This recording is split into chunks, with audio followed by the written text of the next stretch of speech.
Hey everybody, what's up? This is Tim with today's SE. Hope wherever you're at, you are killing it, and thanks so much for watching. So the title for today's clip is The Greatest Force That You Have Available. And what I want to talk to you about is the single most important, effective, life-changing, destiny-changing, crushing force that you have in your toolbox to use at any time you want to. And when applied, it can change you. It can change everybody around you. It can change your life path. It can change everything. So I just got back from doing a leadership gig right outside of Manhattan. And whenever you're talking about leadership, there's hundreds of books written, actually thousands of books, tons of people have opinions on it, and you can get a whole host of information. A couple decades ago, there was one particular book written called The Leadership Challenge, and there were two authors who wrote it, and what they did was they studied leaders over several decades to try to determine what makes a great leader. And you might be thinking, well, I'm not a leader of a company right now or the leader of anything significant, and that's simply not true. At a minimum, we're leaders of ourselves, and that might be the most important leadership job we have, because once we get that right, everything else falls into place. Many of us have families to lead, we're leading children, we're leading teams or work groups. Some of us are business leaders, some of us are leaders on the political stage, some of us are leaders in the sports environment, but no matter where you are or what your role is, at a minimum, you're leading yourself. So this absolutely hits every single one of us right in the gut. So they studied these leaders and they wanted to try to figure out what made great leaders. And they studied them over decades, and they came up with lists and matrices and rubrics and all kinds of things that define great leadership. And when they were writing the summary of the book, they came to a conclusion. They said, you know what? The thing that makes great leaders is one simple thing. And ironically, it's the same thing that we're going to talk about today, the greatest force that we have available to us. And that force, whether it's in leadership or in our lives, is the force of love. Because if we go back to that book on leadership, what these two authors found is the greatest leaders have an absolute passionate love for the companies that they work for, the people who they're with, for the products that they serve, for their customers, for every single thing that they touch. They have a love for that.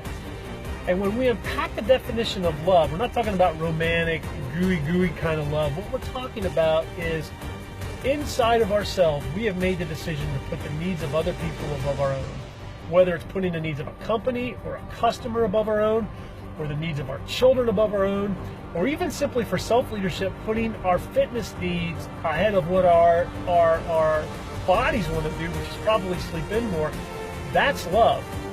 And when you start to exercise that kind of thinking, and when you start to put into play, putting the needs of other people, organizations, service groups, the things that you know are right for you above what's comfortable, above what maybe your ego wants to do, that's powerful. Another great leadership book called Good to Great talked about what makes great leaders as well. And in that book, Jim Collins said, great leaders are leaders who have a passionate obsession for seeing the organization succeed, but at the same time, they put their ego to bed. They put their egos behind them. They operate with a great deal of humility. So once again, it's operating from a high sense of mission and purpose and achievement, but it's also coming at it from an ego-free disposition and from an empty position or a selfless position where we put our own needs behind the needs of other people. And when you do that, you are at your absolute zenith of power. And the reason for that is because you are totally giving. And you're giving from a place of not being attached. You're giving from a place of not having any ego involvement. You are just giving for the sake of giving and for the sake of love because you care about those people, those organizations, etc. And when you are in that output mode, when you are just giving, everything falls into alignment because it cannot do anything but have a positive impact on all those people around you. And we talked about sowing and reaping before. When you sow that into the lives of people or organizations or yourself or your kids, it comes back to you. It benefits them, it benefits you. So when we operate in that sense of love, when we're putting others' needs above ourselves, we are at our maximum power point. It's total output. Nobody or nothing can touch us because we're not attached to an outcome. Our ego's not involved. We're not looking to get something. We don't have an agenda. We are giving simply because we want to. We want to see it benefit others. We want to see it benefit the organizations and the things that we're a part of and the people we're around. And we want to see it benefit us because we're doing what we believe is the right thing to do as opposed to what's the comfortable thing or maybe what's in our best interest. And many times when you're giving from that standpoint, your best interest also is recognized and rewarded in that process as well. So if you want to maximize any area of your life, and I would challenge you, if you want to maximize every area of your life, up the level of love that you have. Start to provide more service.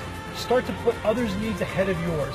Start to put into place the things that are congruent with loving other people and seeing them succeed, and seeing the organization succeed, as well as if it's you and it's just a matter of self-leadership, what do you need to be, what do you need to do to be successful? Because when you invest your time and energy there, it's going to benefit you, and you're going to be better, and that's going to benefit everything else around you as well. And you're going to see yourself succeed in every single area of your life. You're going to have 360 degrees of positive impact, significance, contribution, and success, because you are applying that love force, that selfless giving, that ego emptying force that puts you in an absolute position of power and influence, because you're doing it from your heart, because you're doing it for the benefit of all those around you, because you're doing it to benefit yourself, and you literally are untouchable because you have no attachment to it.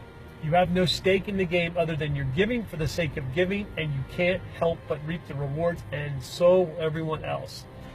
I know this topic is a little bit esoteric, but you and I both know that when we're operating in love in any area of our lives, it feels better and it tends to produce a positive result. We may not see it, it may not be immediate, but you can't put out that kind of emotional, intellectual, spiritual power without having it come back around to benefit you. So the more you can jack up your love walk, the more you can jack up that force of love in every single area of your life, the more you're going to find a richness and a contribution and a significance that not only hits you, but affects everything you touch, and you become a master at influence.